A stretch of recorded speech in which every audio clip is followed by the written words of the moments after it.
Andrea Brillantes, tuloy ang pag-alis sa Batang Quiapo. Lilipat na raw sa GMA. Krisha Taa, ipapalit. Patuloy na pinag-uusapan ng mga netizen ang kapalaran ng young actress na si Andrea Brillantes.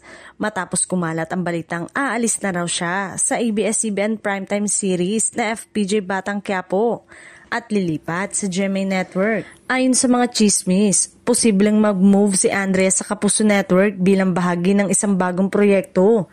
Dahil dito, marami ang nag-iisip na si Krisha Taa na kamakailan ay ipinakilala bilang bagong karakter sa Batang Quiapo, ang magiging kapalit niya sa naturang serye.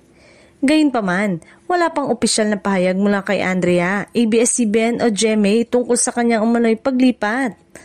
Matatandaan na inilarawan mismo ni Andrea ang kanyang papel sa Batang Quiapo bilang pinaka-daring at pinaka-mature na role na kanyang tinanggap.